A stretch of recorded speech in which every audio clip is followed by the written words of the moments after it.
Welcome to EPG Pathshala course on Performance Studies. I am Prithinisha Burman, Assistant Professor in the Department of English, Women's College, Shillong. I'll be discussing on the module Folk Rituals and Tribal Performances. This module is written by me. The practical sphere of religion is interwoven with the ritualistic practices that bear not only spiritual significances but also cultural implications. The rituals, through their intimatability, represent the community traditions that get a deliberate expression in the forms of the cults performed. According to Shiv Prakash, the rituals all over the world are the begetters of theatrical performances. Theatre springs out of rituals quite naturally as essential parts of different community rites. Rituals and performances bear intimate relationship in most of the community traditions. In the religious festivities, folk performances play a significant role in different parts of India, but they differ in their form and content depending upon the community rites that they accompany. The tribal performances, however, bear significant layers of meaning that are drawn from the rituals rooted in their beliefs and customs. The Northeast provides ample space for the study of various tribal performances. This study takes up basically the Wangala festival of the Garos. It would attempt to reflect upon the significance of the ritualistic performances associated with this festival. It would also bring out the comparison and contrast of this performance with similar traditions of the other communities that inhabit the same geographical space as the Garos of West Garo Hills district of Meghalaya. Wangala is one of the most important festivals of the Garos or the Achiks. It is the festival that celebrates harvesting and the gathering of paddy. The Garos express their gratitude to their folk deities for blessing them with good harvest by means of this festival. They do not guzzle any crop that they have newly grown through Jhum cultivation before paying tribute to the deities that they worship during the Wangala. Generally, this festival is carried out during the month of October, that is, after the agricultural works are over. In the Achik tradition, there are many gods and goddesses. The Garos associate the fertility god Mishi Saljong, the goddess of Pedi Mina Rokime, and the father god Jobepa with the Wangala festival.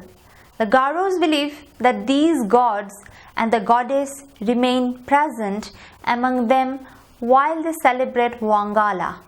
The festival offers ample space to the Garos to pay due homage to the gods and goddesses associated with it by means of different performance arts. Dance, songs, music, especially the play of 100 drums, become a unique coherence in celebrating this festival of tribute as well as merrymaking. However, the Achiks follow certain other festivals and rituals related to agriculture. Basically, being an agrarian community, the Garos consider these rituals as essentials to their livelihood. Thus, the rituals of Agalmaka, Asiroka, Jumangsia or Opata, Jamegapa, Rongshungala as well as Wangala are carried out by them every year during the different stages of cultivation of crops. Amongst all this, Wangala festival occupies a speciality. Though being a folk festival mostly practiced within villages under the guidance of the Nokmas, it is now celebrated as a state festival of Meghalaya. Apart from the Garo Hills district of Meghalaya, it is locally celebrated by the Garos of the other regions of Meghalaya, parts of Assam as well as parts of Bangladesh. Now I come to the myth of origin of Wangala performance. Dilip Sharma in his article Garo Sanskriti Aru Krishi Utsav Wangala presents a very authentic folktale regarding the origin of Wangala. As he narrates the story, once upon a time there was a water deity or a snake deity who lived in the nether world. He used to think himself to be all powerful, but when the sea had begun to dry up due to drought, he started to worry about his own kingdom.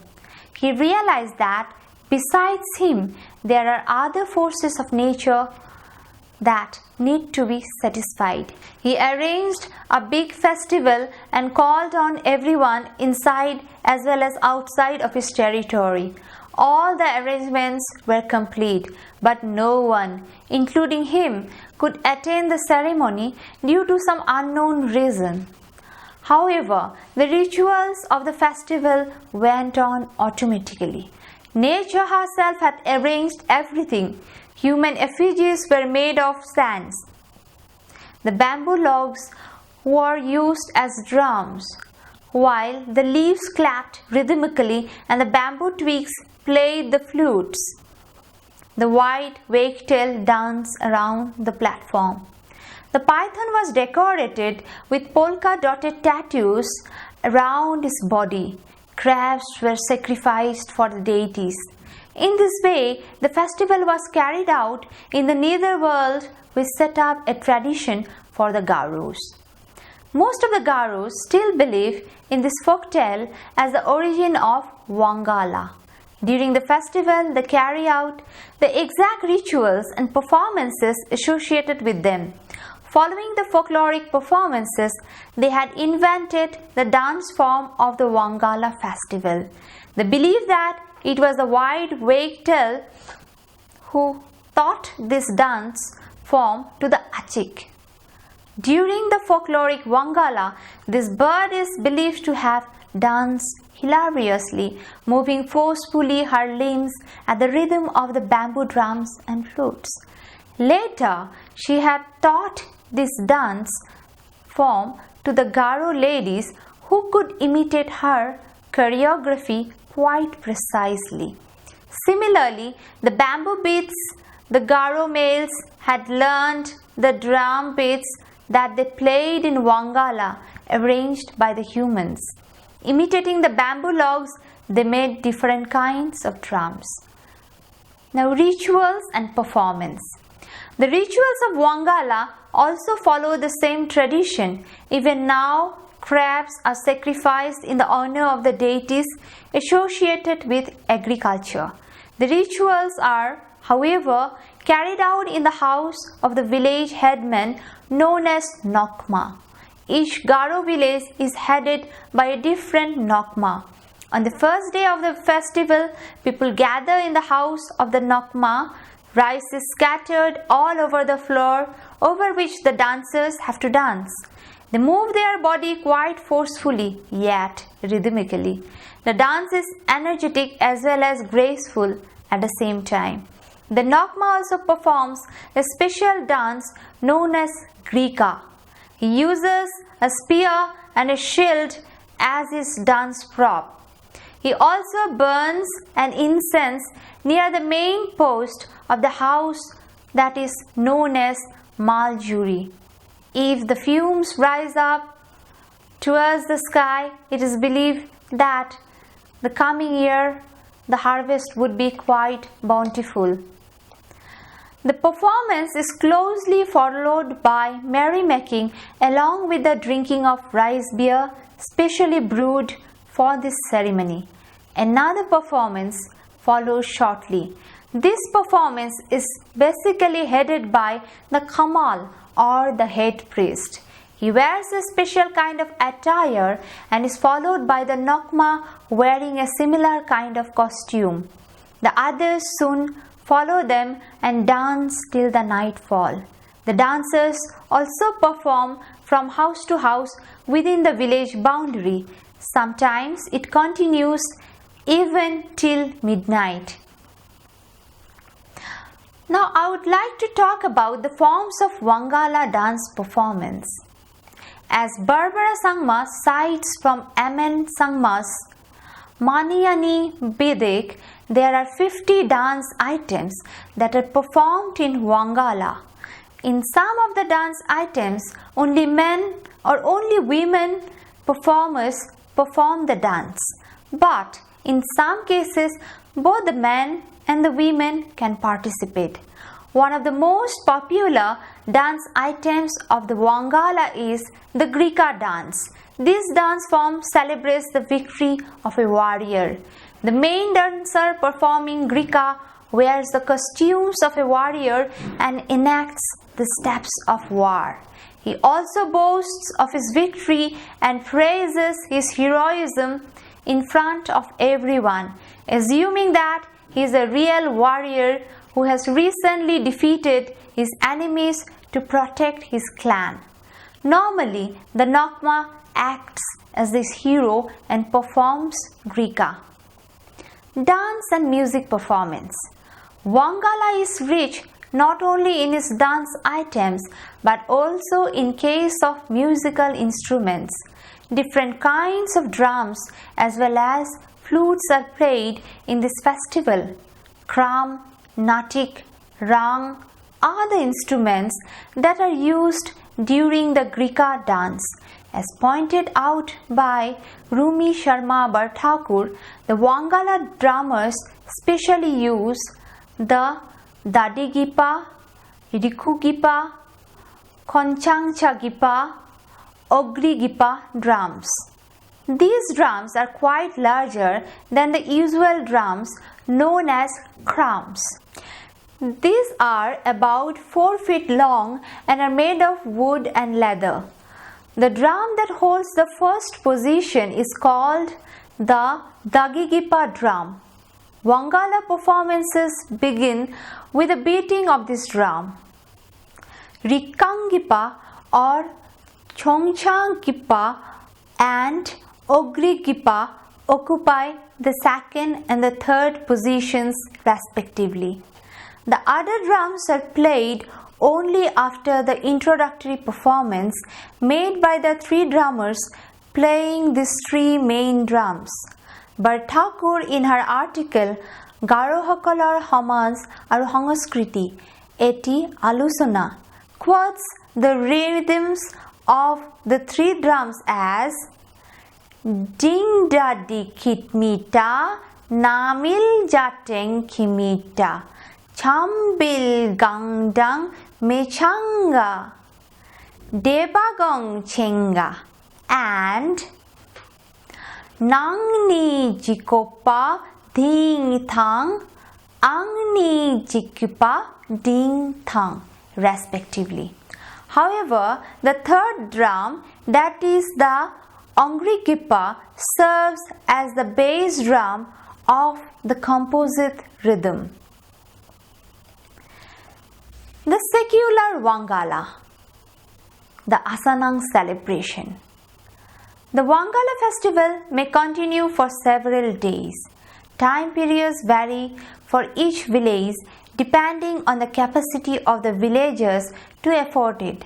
However, it is celebrated as a state festival at Asanang, a village in the Garo Hills district of Meghalaya.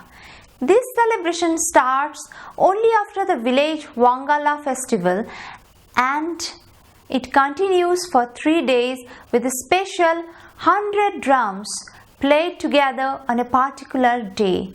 Unlike the village Wangala, which is carried out only by the Sansarek Achiks, this festival is participated and celebrated by all. It even does not include the religious rituals of Wangala. So, it is rather secular and culture specific in nature. As Barbara Sangma puts it, here I quote, "A time had come when the dance version of the Wangala festival dissociated itself and left the religious sanctum to move into the secular public forum. This is not to say that the ritual Wangala dance has come to an end. The ritual Wangala dance remains an intrinsic part of annual Wangala festival, while the secular Wangala dance is performed on any occasion according to the requirements of public functions. Now I would highlight on the art of the performance. Wangala reflects the fusion of different artistic renditions, be it acts, music or dance.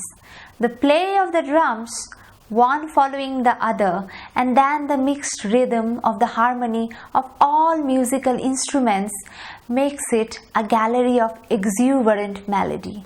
The dance form is basically folk and follows the drum beats more than following any lyric. Hence, it can be categorized as a form of nrita than that of nritya, which is song-based and classical. The dances basically highlight the symbolic activities related to nature and agriculture. For example, the very act of flinging cooked rice symbolizes the falling of hailstorms in that particular year. The more the rice is scattered, the more is the indication of a fierce hailstorm. The dance items that are performed consecutively can be taken as parts of a single performance. It carries the elements of dance drama that reflects the community traditions associated with the agricultural life of the Garos. Now I come to the socio-cultural significance of the rituals. The Garos as an ethnic community dwell in parts of Meghalaya, Assam and Bangladesh. Apart from the East Garo Hills, South Garo Hills and the West Garo Hills, where they are the majority, they have their habitations in the other districts of Meghalaya, especially in certain areas of West Khasi Hills. In Assam, they dwell in parts of Gwalpara district, Dhubri district and Kamrup rural district. They live in close associations with the other communities, especially the Rabhas, the Koches and the Hajongs. These three ethnic communities have been found to be close to the Garos in terms of folk traditions and community rituals. Like the Garos, they also follow certain community traditions that reflect their common geographical ancestry. These tribes also have their peculiar agricultural rites similar to the Wangala festival. The Biko Festival of the Rabhas is such a community festival. In this festival, the Rabhas carry out basically 5 sets of rituals. These are namely Haimaru, Mool Puja, Kila Bhanga, Leowantna and Satha. In this agricultural festival, the Rabhas concentrate on rituals related to agriculture and perform dances miming agricultural activities. The Hajongs follow the agricultural rituals known as Poila Roa and Dhan Kutuka. The term Poila Roa means the ceremony of sowing of the first seed, while Dhan Tuka means the last reaping ceremony. The Koches also follow similar agricultural rituals. Among the Koches, the dances mostly associate with agriculture. Among the Koches, the dances mostly associated with agriculture are known as Hangai or Haba, which is mostly performed by the village youths. All these rituals reflect the essentiality of the agricultural life among this community who share the similar means of livelihood and values of life. They are so deep rooted in their traditions and rituals that even the industrial era could not restrain them to follow these community traditions. These traditions rather carry the cultural identity of these communities in this globalized world where cultural specificity is very much needed for the sustenance of the local identity of a community. Eminent theorist of performance studies Richard Schechner gives centrality to rituals in the evolution of performance among the communities. Rituals are essential means to ensure a sense of cultural continuity that subsequently form the fundamental ethos of the community life worlds. The sense of cultural belonging finds deeper installation in the collective manifestation of communal rites that not only provides an intimate reference to their present but also indicates the abiding legacies associated with their cultural and collective memory. The Wangala festival, the rituals of Agalmaka, Asiruka, Jumangsia or Upata, Jamegapa, Rongchugala of the Garos, Poilaroa and Dhantuka of the Hajongs, the Biko Festival of the Ravas, and the different fertility rites and agricultural festivals of the Koches et al. Reflect the unique combination of art and festival where community life expresses itself. The vibrant performances include the life activities that bring life to earth and makes art lifelike. These kinds of rituals are begetters of theatrical performances that subsequently become eminent markers of community identity. This is where we end our module on folk rituals and tribal performances. Thank you.